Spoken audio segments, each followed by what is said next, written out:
नमस्कार।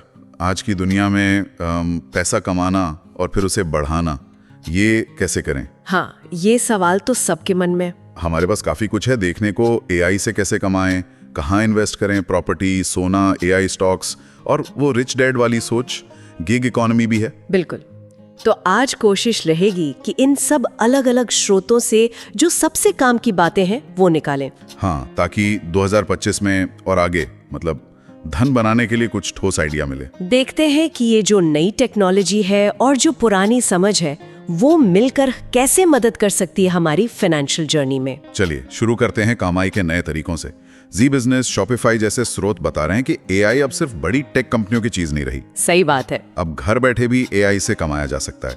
जैसे jasper.ai writer हैं लिखने के लिए, कैनवा एआई मिड जर्नी है डिजाइन के लिए। हाँ, ये tools content writing, blogging, social media post, यहाँ तक कि वीडियो एडिटिंग में भी मदद कर रहे हैं। और अपवर्क, फाइवर जैसे प्लेटफॉर्म्स पर फ्रीलांसिंग के मौके भी हैं इन स्किल्स के लिए। हाँ, और ये जो हो रहा है ये असल में एक बड़े ट्रेंड का हिस्सा है जिसे गिग इकोनॉमी कहते हैं। गिग इकोनॉमी मतलब वो फ्लेक्सिबल काम वाला सिस्टम। हाँ बिल्कुल, लोग परमानेंट जॉब की जगह छोटे छोटे प्रोजेक्ट्स मतलब गिग्स करते हैं डिजिटल प्लेटफॉर्म्स के जरिए। इससे आजादी और फ्लेक्सिबिलिटी तो मिलती होगी। मिलती है, काफी मिलती है, लेकिन इसमें कुछ चुनौतियां भी हैं, जैसे सोशल सिक्योरिटी बेनिफिट्स का ना होना और कभी-कभी वो अकेले काम करने वाली फीलिंग। अच्छा, तो यहाँ पर अगर किसी के पास एआई स्किल्स है तो वो इस नई इकोनॉमी में काफी फायदेमंद हो सकती हैं। कमाई तो ठीक है, पर पैसा बनाने के लिए सिर्फ कमाना काफी नहीं है शायद। सोच भी सही होनी चाहिए। बिल्कुल सही। यहीं पे रॉबर्ट कियोसाकी की बातें याद आती हैं, रिच डैड पुअर डैड वाले। डी के नोट्स में भी उनका जिक्र है। वो कहते हैं स्कूल हमें पैसे के बारे में नहीं सिखाते। तो पहला कदम क्या? खुद को सिखाना, फाइनेंशियल एजुकेशन पर इन्वेस्ट करना। और उनकी वो पे योर सेल्फ फर्स्ट वाली बात, मतलब कमाई का 10-20% हिस्सा पहले बचाओ और इन्वेस्ट करो। एग्जैक्टली। और इसी सोच का एक और जरूरी हिस्सा है संपत्ति और देनदारी का फर्क समझना। अच्छा, एसेट्स और लायबिलिटीज। हाँ, आईसीआईसीआई डायरेक्ट और स्नेह देसाई के स्रोत भी यही कहते हैं। सीधी भाषा में संपत्ति वो चीज है जो आपकी जेब में पैसा डाले। जैसे कोई प्रॉपर्टी जिससे किराया आ रहा हो, या स्टॉक्स जिनसे डिविडेंड मिले, या कोई छोटा बिजनेस जो कैश फ्लो दे रहा हो। ठीक है। और देनदारी वो जो पैसा निकाले, जैसे कोई बहुत महंगी कार लोन पर ली हुई, या लेटेस्ट गैजेट्स जिनकी शायद उतनी जरूरत ना हो। एक मजेदार बात लाइव हिंदी फैक्ट्स के लेख में थी कि जो अमीर मानसिकता वाले लोग होते हैं वो अक्सर ब्रांड से ज्यादा क्वालिटी और जरूरत पर ध्यान देते हैं, और उनका फोकस संपत्ति बनाने पर रहता है। हाँ। अच्छा, आपने देनदारी की बात की तो कर्ज की बात भी कर लेते हैं। क्या हर लोन, हर कर्ज बुरा होता है? ये अच्छा सवाल है। ईटी हिंदी का सोर्स तो कहता है नहीं, अच्छा कर्ज और बुरा कर्ज होता है। सही।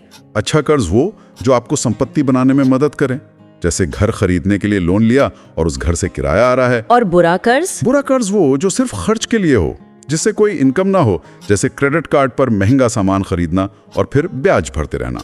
समझ गया। ये फर्क बहुत जरूरी है।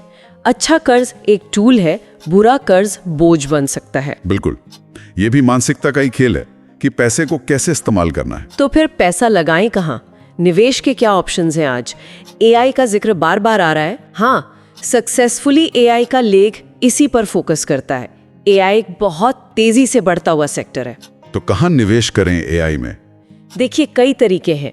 आप उन टेक कंपनियों में निवेश कर सकते हैं जो एआई पर बहुत काम कर रही हैं, जैसे एनवीडिया, माइक्रोसॉफ्ट। अच्छा। या फिर वो कंपनियां जो एआई सॉफ्टवेयर बनाती हैं, जैसे पैलंटियर, या फिर वो जो अपने प्रोडक्ट्स में एआई इस्तेमाल करती हैं, जैसे एप्पल या टेस्ला।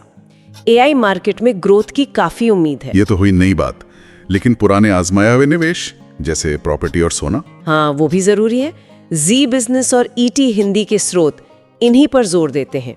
रियल एस्टेट देखिए लंबे समय में अच्छा रिटर्न दे सकता है। आरबीआई के आंकड़े कुछ बताते हैं इस बारे में? हाँ, आरबीआई के मुताबिक 2010 और 2021 के बीच एवरेज सालाना रिटर्न करीब 10% रहा है। और किराए से रेगुलर इनकम अलग?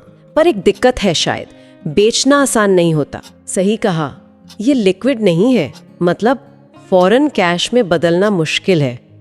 वैसे 2024 रियल एस्टेट के लिए अच्छा साल रहा है और 2025 में भी दाम बढ़ने की उम्मीद है। और सोना, गोल्ड? सोना, हाँ, इसे सेफ माना जाता है, खासकर जब बाजार में उथल पुथल हो या कोई इमरजेंसी आए। और ये लिक्विड भी है? हाँ, सोने को कैश कराना आसान है।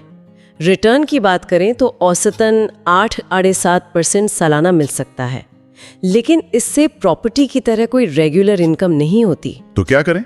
एआई में लगाएं या प्रॉपर्टी में या सोने में? सबसे समझदारी की बात जो जी बिजनेस का सोर्स भी कहता है वो है डाइवर्सिफिकेशन। मतलब थोड़ा थोड़ा सब में? हाँ, अपने निवेश को बांटना, थोड़ा सोना, थोड़ी प्रॉपर्टी और शायद थोड़ा एआई जैसे नए सेक्टर में भी। इससे रिस्क कम होता है। अच्छा, मतलब एक जगह नुकसान हो तो दूसरी जगह से भरपाई हो जाए। बिल्कुल। तो आज की पूरी बातचीत को समेटे तो कुछ मुख्य बातें क्या रही? मेरे हिसाब से पहली बात तो ये कि कमाई बढ़ाने के लिए नई टेक्नोलॉजी जैसे एआई और गिग इकोनॉमी को अपनाने से हिचकिचाना नहीं चाहिए। सही है। दूसरा, पैसा बनाने वाली सोच डेवलप करना, मतलब फाइनेंशियल नॉलेज पढ़ाना, संपत्ति बनाने पर फोकस करना, और वो पहले खुद को पे करो वाला नियम, यानी बचत और निवेश। बिल्कुल। और तीसरा, निवेश सोच समझ कर करना, अपने गोल्स और रिस्क लेने की क्षमता देखकर पारंपरिक और नए दोनों तरह के अवसरों में बैलेंस बनाना, डाइवर्सिफाई करना। और जाते जाते एक सवाल सबके सोचने के लिए छोड़ जाते हैं। हाँ। कि जैसे जैसे टेक्नोलॉजी और इकोनॉमी बदल रही है, पैसा बनाने के जो पुराने सिद्धांत हैं वो कितने काम के रहेंगे, और भविष्य में नए तरीकों और पुराने आजमाए हुए ज्ञान के बीच वो सही बैलेंस कैसे बनेगा। आप सुन रहे थे द माइक रूम पर एक और प्रेरणादायक कहानी। यदि आपको यह एपिसोड पसंद आया हो तो कृपया लाइक करें, शेयर करें और सब्सक्राइब करना न भूलें। मिलते हैं अगले एपिसोड में एक और नए सफर के साथ। तब तक के लिए दिल से सुनिए, बड़े सपने सोचिए। नमस्कार।